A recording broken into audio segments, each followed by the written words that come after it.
The United States military destroys 13,000 Iranian targets in 38 days. Now imagine a country that absorbs all of it and still controls the one thing that decides whether your gas costs $4 or $14.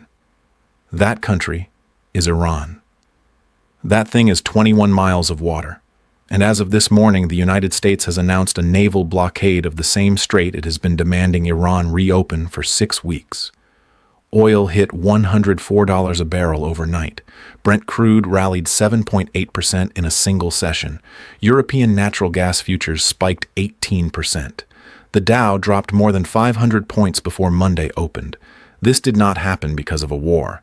It happened because a negotiation failed in a hotel room in Islamabad after 21 hours. HI viewers, do you think Trump's blockade forces Iran back to the table before April 21st? Or does the oil shock arrive first? Drop your answer below. The International Energy Agency documented that the Strait of Hormuz closure is already the largest single disruption to world energy supply since the 1970s oil crisis, occurring while Iran's military was being systematically destroyed. Power and leverage had separated completely. Almost nobody said it out loud. You think this is about a failed negotiation? It is not. It is about who controls the mechanism. And that mechanism is already shaping the price of everything you buy. 3 rejections, 0 framework, Saturday night, April 12th, Serena Hotel, Islamabad. The highest-level direct meeting between American and Iranian officials since the 1979 Islamic Revolution. 71 Iranian officials across the table from Vice President J.D. Vance, Jared Kushner, and Steve Witkoff. While those 21 hours unfolded inside the hotel, President Trump was at UFC 327 in Miami and told reporters, "Whether a deal is reached makes no difference to me. We win regardless." Iran's Parliament Speaker Ghalibaf gave Washington 3 simultaneous rejections. Hormuz, Washington demanded immediate, unconditional reopening. Iran refused.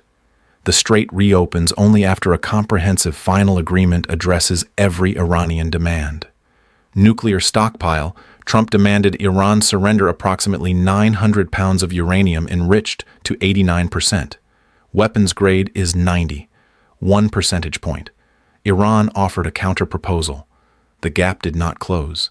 Frozen assets and reparations, Iran demanded $27 billion in frozen oil revenues held across 7 countries, plus war reparations for 38 days of strikes. Washington rejected both outright. These are not technical disagreements. They are incompatible visions of what the end of this war looks like. Ghalibaf did not issue a counter-proposal on the strait. He posted a map of gas stations near the White House. The caption, "Enjoy the current pump figures. Soon you will be nostalgic for $4 to $5 gas." Tehran was not speaking to Washington. It was speaking to the American voter. You think this is about diplomacy failing? It is not. It is about which side controls the timeline. And Iran just told you it is not in a hurry. The geography. You cannot strike Iran's leverage over the Strait of Hormuz does not require a single command building. It requires mines already in the water. Anti-ship missile batteries across 1,600 kilometers of coastline. And according to NBC News, a minefield Iran itself has partially lost track of, meaning the strait cannot be fully reopened even if Tehran ordered it today.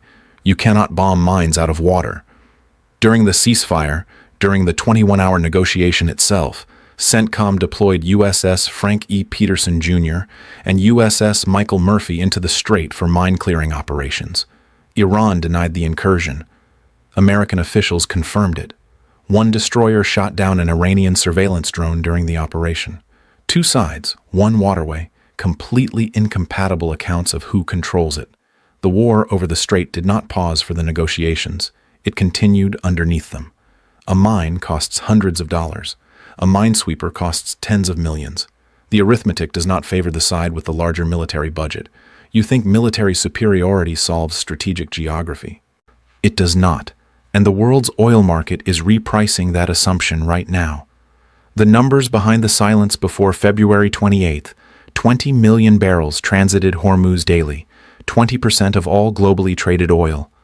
Last Friday, 2 ships passed through the entire strait. Neither carried oil or gas. Current supply shortfall, 4.5 to 5 million barrels per day.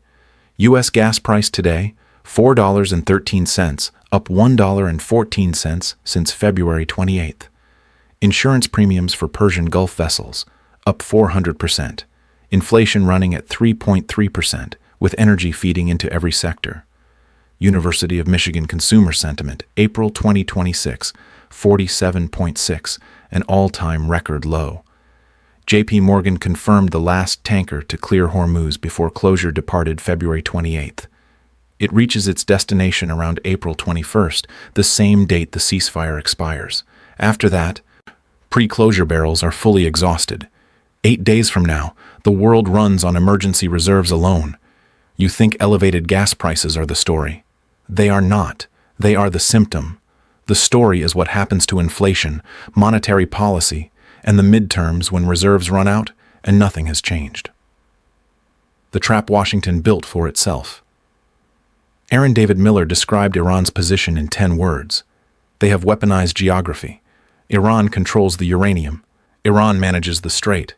The regime survived 38 days of the most sophisticated air campaign in modern history. The leverage survived too, because the leverage never required the infrastructure. Iran watched what happened during the ceasefire that began April 8th. American destroyers moved to assert control within days.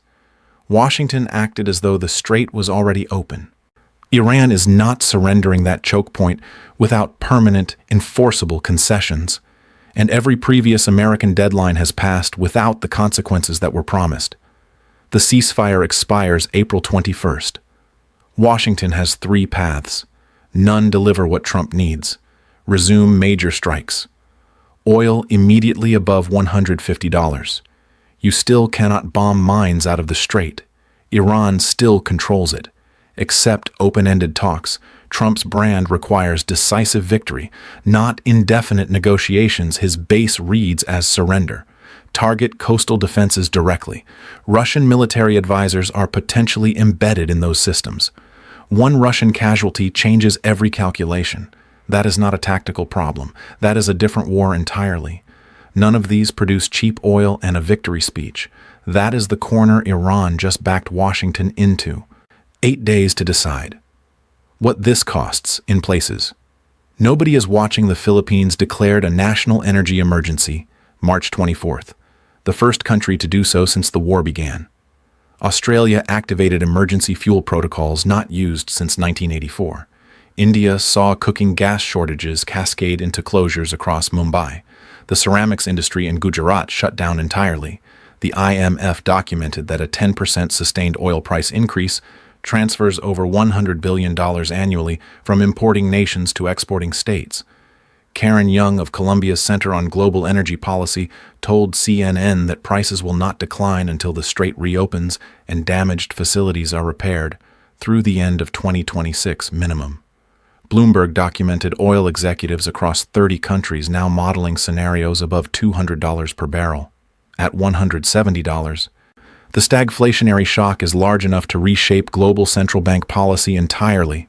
You think this is a Middle East energy story? It is not. It is a food security, currency, and central bank story, already 3 months old in countries the cameras left weeks ago. The third player. Nobody is watching. China absorbs 19% of Hormuz transit daily. On March 5th, Chinese vessels began broadcasting their nationality in the strait. The IRGC had announced closure only to ships from the U.S., Israel, and Western allies. China had quietly negotiated a separate lane. That is not neutrality. That is a strategic position held for maximum optionality. G7 energy ministers, central bankers, the IEA, IMF, and World Bank were scheduled for a coordination call Monday. Beijing was not on it. Beijing does not need to be. Its leverage is in remaining the one major economy that can move this situation without being seen to move it. Watch Pakistan's foreign minister. If he goes quiet by Wednesday, the back channel is gone. If he keeps speaking, a framework is alive that has not yet gone public. You think the next move comes from Washington or Tehran? It may not. The next structural shift may come from a capital that has said nothing. and has been calculating everything. The ledger and the system that wrote it. The meeting in Islamabad has ended. The blockade has started. April 21st is 8 days away, and the architecture that produced this moment is 50 years old. Global energy networks were built on one assumption: the Strait of Hormuz would always be open.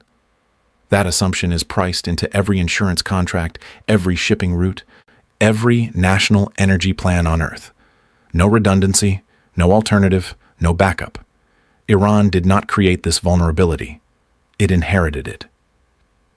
On February 28, 2026, when the United States and Israel launched the air campaign that killed Iran's supreme leader in its opening hours, Tehran activated the one mechanism 38 days of advanced air power cannot neutralize. Not a missile system, not a nuclear program, a geography. Your grandfather lived through conflicts shaped by systems he never saw. Your father absorbed the energy cost, 1973, 1979, the Gulf War, and called it the price of stability. The structure was in place before you were old enough to question it. The Strait of Hormuz, 21 miles wide, 38 days closed, $104 oil and rising, is not an accident of this war. It is the architecture of the last one. This is WarNomics. We exist to examine these systems before they finish their work. The ledger always balances. It has balanced the same direction for 3 generations. This channel exists to make sure it does not balance that way for a 4th.